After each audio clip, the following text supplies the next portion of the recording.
ಒಂದು ಗುಂಟೆ ಜಾಗದಲ್ಲಿ ವಿವಿಧವಾದ ತರಕಾರಿ ಮತ್ತು ಸೊಪ್ಪುಗಳನ್ನು ಹೇಗೆ ಬೆಳೆದಿದ್ದೇವೆ ಎಂದು ತೋರಿಸುತ್ತೇವೆ ಬನ್ನಿ.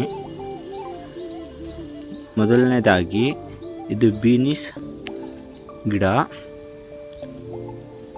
ಹಾಗೆ ಮತ್ತೆ ಇದು ಹಾಗಲಕಾಯಿ ಗಿಡ. ನೋಡಿ, ಇಲ್ಲಿ ಹಾಗಲಕಾಯಿ ಆಗಲೇ ಬಿಟ್ಟಿದೆ.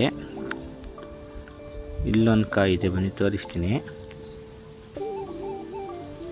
ಇದೊಂದು ಹಾಗಲಕಾಯಿ ಚೆನ್ನಾಗಿ ಬೆಳೀತಿದೆ. ಮತ್ತು ನೋಡಿ, ಹಣ್ಣು, ಇವು ಹಣ್ಣಿನ ಗಿಡ, ಸೀಬೆ ಹಣ್ಣಿನ ಗಿಡ ಮತ್ತು ಮಾವೆ ಹಣ್ಣಿನ ಗಿಡ. ಮತ್ತು ಇದು ನಿಂಬೆ ಹಣ್ಣಿನ ಗಿಡ. ಎಲ್ಲ ಚಿಕ್ಕ ಚಿಕ್ಕ ಗಿಡ, ಇವಾಗ ತಾನೇ ಶುರು ಮಾಡಿದ್ದೀವಿ. ಎಲ್ಲ ಚೆನ್ನಾಗಿ ಬೆಳೀತಿದ್ದಾವೆ. ನಿಂಬೆಹಣ್ಣು ಗಿಡ. ಮತ್ತು ಇದು ಹೂವಿನ ಗಿಡಗಳು, ಒಂದೆರಡು ಹೂವಿನ ಗಿಡಗಳು ನೆಟ್ಟಿದ್ದೇವೆ. ಮತ್ತು ನೋಡಿ, ಇಲ್ಲಿ ನಮ್ಮ ಬೀನಿಸ್ ಯಾವ ಥರ ಬಿಟ್ಟಿದೆ.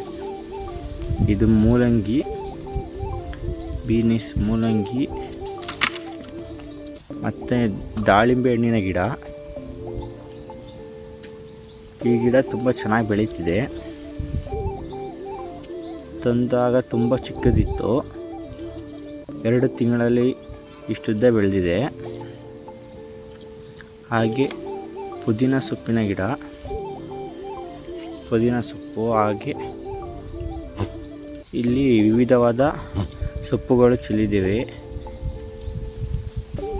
ಕೊತ್ತಂಬರಿ ಸೊಪ್ಪು, ಸಬ್ಸಿಗೆ ಸೊಪ್ಪು, ಇತರೆ ಸಾಂಬಾರು ಸೊಪ್ಪುಗಳನ್ನು ಚೆಲ್ಲಿದ್ದೇವೆ. ಎಲ್ಲ ಮೊಳಕೆ ಹೊಡಿತಿದ್ದಾವೆ.